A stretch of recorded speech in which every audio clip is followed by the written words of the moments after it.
Good. Oh, you've got your signs? Yes. Oh. Retirees Lou and Laurie Thomas may be unlikely protesters, but they're gathering outside Western Australia's Parliament because they simply don't know where else to turn. Everybody who's supporting us, Sterling First people. They're victims of the Sterling First collapse and are desperate for help. What you are seeing here is elderly abuse. We've still got to try and get our money back. We can't afford rent for the next 20 years. The Thomases are living a nightmare that's seen them evicted from their home. They claim Australia's financial system failed to protect them. We're just fighting hard to try and get our money back, so we need a Senate inquiry into Sterling. People often think that the victims of these sorts of investment scams are sophisticated traders trying to make a fast buck, but the Sterling First cases show that's just not the case. Far too often what we see is innocent people just trying to protect their security in retirement. Lou and Laurie spent decades working at this Perth supermarket. After they retired, they spent their life savings on a new housing product called Sterling New Life. With Sterling New Life, there are no weekly or ongoing fees and no exit. Sterling New Life was marketed to them as the smart alternative to retirement villages. They paid $240,000 to secure a lease over this house for up to 40 years. Yeah, this is the house we used to live in. We did have big plans, yeah. Yep. The great-grandparents claim they didn't understand they were considered investors in a managed investment scheme, and the returns from investments were meant to cover their rent. But when the Sterling Group collapsed in June 2019, suddenly no one was paying their landlord. In June, they lost a Supreme Court case and were later evicted. There was lots of tears, lots of sleepless nights. Lots of me waking up in the middle of the night hearing her crying.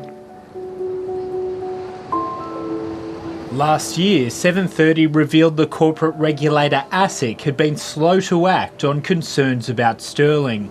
When the regulator did finally hit the company with a stop order, Sterling found a way to get around it, setting up a new structure called Silverlink to raise millions of dollars without ASIC knowing. Around $6.8 million was raised before ASIC became aware. Who's liable for that when ASIC fails as a regulator to protect consumers? I don't accept the assertion that ASIC has failed as a regulator in this instance. ASIC might claim that they haven't failed, however you only need to look at the evidence to the contrary. We have seen vulnerable consumers lose hundreds of thousands of dollars, and it's all very well to ASIC intervene now when it should have intervened before these people lost their money. ASIC was, I was going to swear then, but I'll say they were very, very poor. Alex Tufekcic still lives in a Sterling house with his wife Leonie, but they are petrified they could be next. They're facing an upcoming Supreme Court case which could see them evicted. Well, I don't want to think about that because it's horrible. Right, we'll be out on the street. Oh, it's humiliating at this age to be in a situation where you're facing something like this. Over in Queensland, Pam and Michael Helen aren't waiting to be evicted. They're urgently negotiating with their landlord to stay. They already paid $210,000 to secure a long-term lease, but aren't paying any rent. We're still here, but we still don't know for how long. They keep demanding back rent. We will not pay it because as far as we're concerned, we've paid it. So how does it feel to be left out at the 11th hour of the compensation scheme of last resort? Labor Senator Louise Pratt is lobbying the crossbench on behalf of the Sterling victims to support a Senate inquiry. There's still so much we don't know about the Sterling matters in terms of where the money's gone and how the regulators enabled this to happen. In another serious blow, most of the Sterling victims have been excluded from a compensation scheme that's being set up by the Morrison government in response to the Banking Royal Commission.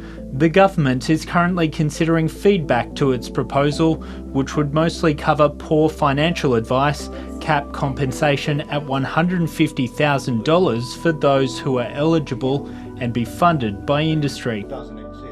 I really think they need to reassess it and just, you know, be a little bit more compassionate to the fact that we're all elderly people. It's very disappointing so soon after the Banking Royal Commission that we're willing to just allow the sorts of harms that led to the Royal Commission happen all over again. Imagine losing your entire life savings to a phone. The consumer group Choice has produced this video campaign featuring the Sterling victims to pressure the federal government into expanding its scope to include managed investment schemes and dramatically increase the amount of compensation.